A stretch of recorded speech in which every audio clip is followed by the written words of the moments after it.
Decision तर घ्यायचा होता, कारण की आता ब्रेन डेड झाला. त्यांनी म्हणले काका 2 दिवस थांबा, तुम्ही 2 दिवस का पाहू आपण पप्पाला येईल. म्हणलो ब्रेन डेड आहे बेटा, ह्या केसमध्ये परत येत नाही मग, आणि आपल्याला डिसिजन घेणं जरुरी आहे. तर 2 तासामध्ये मी त्यांना तयार केलं की आपल्याला ऑर्गन डोनेट करायचे. त्यांनी तयार झाले. मग आम्ही हॉस्पिटलला गेलो. डॉक्टर साहेब तिथं मालानी साहेब आहे, त्यांनी 10 वाजता भेटले मला. मी त्यांना म्हणलो की मला ऑर्गन डोनेट करायचं आहे.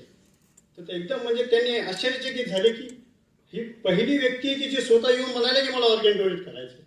तुम्ही कोण आहे? मी म्हणलो मी वकील आहे आणि पोलीस लाईनमध्ये कंटिन्यू काम करतो.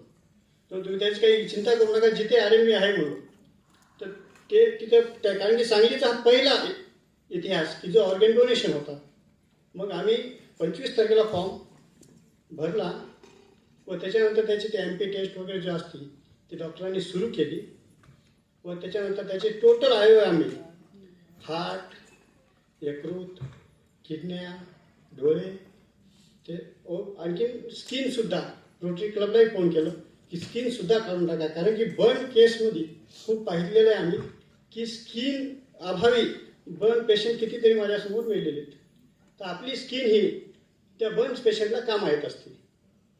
तर असा हा धाडसी निर्णय घेण्यासाठी उषा काळ हॉस्पिटलचे सर्व डॉक्टर्स हे कंटिन्यू तिथले कलेक्टर साहेब, SP साहेब यांनी आम्हाला साथ दिली व सांगलीतील इतिहास सुरुवात झाली की हा पहिली केस रामानंद मुदानी यांच्या माध्यमातून झाली आहे. कारण की ही एकदम साधारण फॅमिली आहे.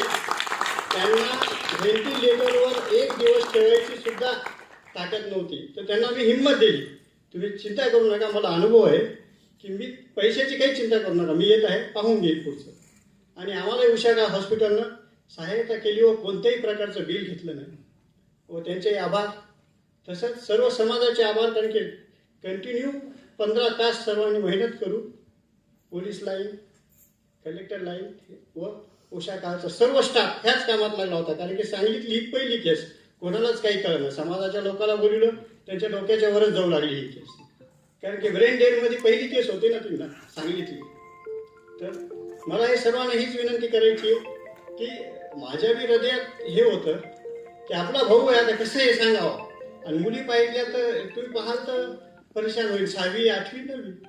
तर अशा ह्यांना कसं सांगू की आपल्याला हे ब्रेन डेड झालेली आणि हे करायचंच आता, हे ऑर्गन डोनेट करायचं, नाही तर 2 घंट्याला राख होऊन जाईल ते. आणि आपण डिसिजन अगर नाही घेतलं तर उद्या आपल्याला ती 200 ग्राम राख होऊन जाईल. तर ह्या परिस्थितीमध्ये त्या वाक्यात बोलून मी ते कार्य करायला लावलं. वा तर मी सर्वांना विनंती हीच करेन की जास्तीत जास्त जसं FM रेडिओ मार्फत यांनी म्हणले आहे की आम्ही ऑर्गन डोनेटचं आम्ही सुद्धा नांदेडला बी पुस्तक छापलं आहे त्याचं की ऑर्गन डोनेट करावे, आणि हीच आम्ही कंटिन्यू करत आहे ते कार्य. तसेच JTCCने मला इथे बोलण्याचा वेळ दिला त्याच्याबद्दल मी त्यांचा धन्यवाद.